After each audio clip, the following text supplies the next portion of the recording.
Spacemen 3 were a band from Rugby in England. They started as a blues rock band but morphed into a neo-psychedelia outfit. They existed from 1982 to 1991 and they released 4 albums. They had a reputation for being a druggy band. They were centered around the duo of Peter Kember and Jason Pierce, who were known as Sonic Boom and Jay Spaceman. Jason Pierce went on from this to form Spiritualized. Hi, my name's Dan. So this was the last album by Spaceman 3, and it's my first encounter with it. And this is a request review, so it was requested by a user by the name of Daniel Jones Fan 1. Hi, if you're seeing this, I hope you're not. I hope you're reasonably happy with my review, but presumably you've requested this because you like this album. So I hope you're not too disappointed that I didn't love it to the same extent. Just before I get going, I want to say that the most of the reviews on my channel are actually of the albums that are on a list. So the list is the list of the 3,000 greatest albums of all time, according to Acclaimed Music, who have done an amalgamated critics list.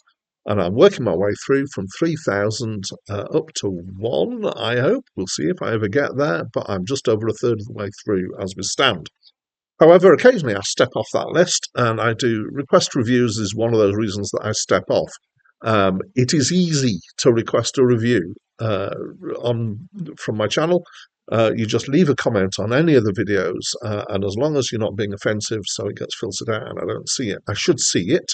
I usually then respond to say that I put it on my list. I never do an absolute guarantee that I will review everything. I've reviewed most things that have been requested. There are occasional reasons why I don't. So that's all housekeeping. That's out of the way.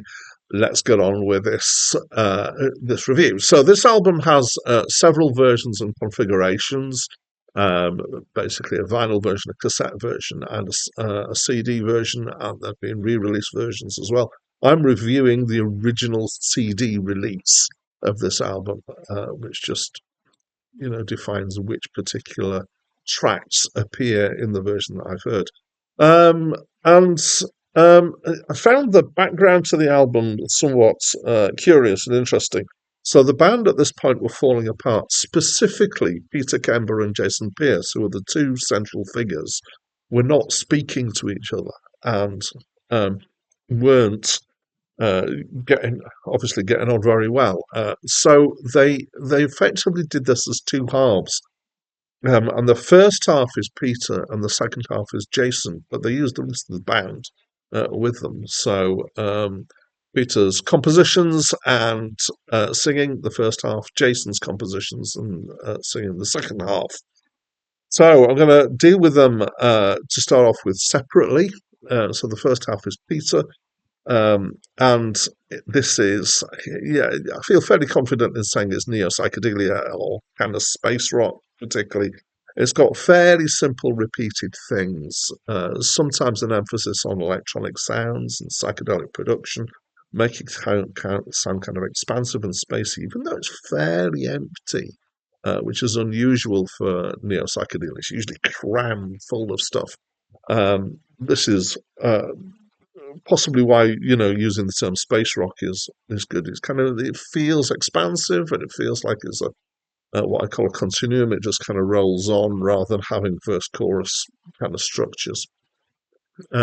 Is relatively slow. Is definitely spacey. There's often not a lot in the way of percussion. Some of the tracks have got more, and it's not strong. It's not driving. It's not fancy. It takes its time, and it's quite simplistic.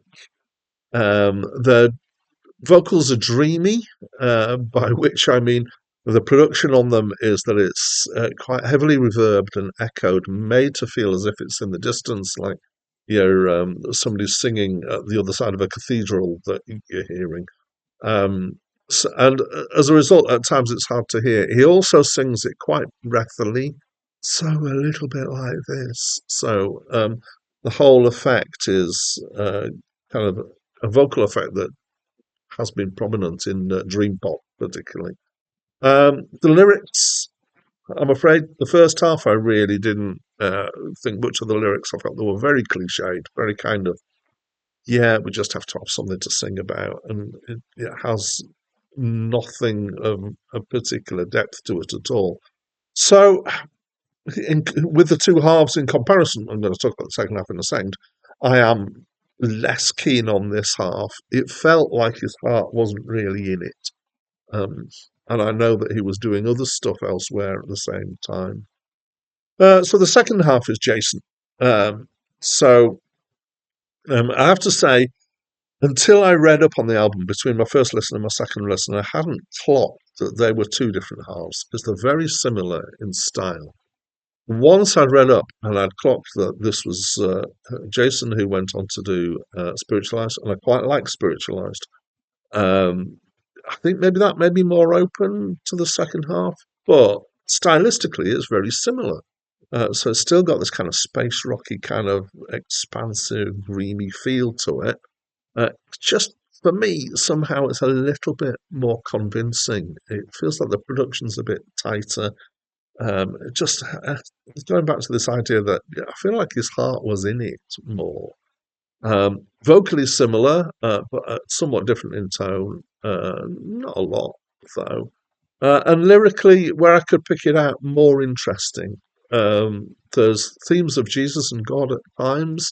I don't have a strong handle on what his religious beliefs are, but I know that some of this found its way into Spiritualized, so think I can hear the roots, both musically as well, but certainly lyrically, of Spiritualized here.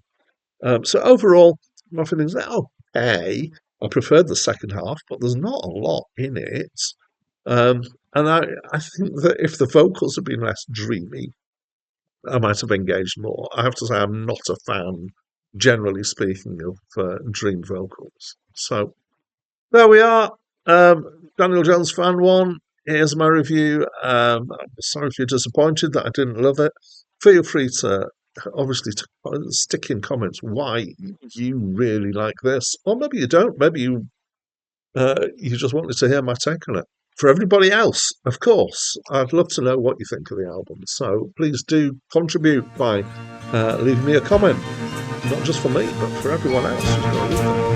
And that's it from me for now.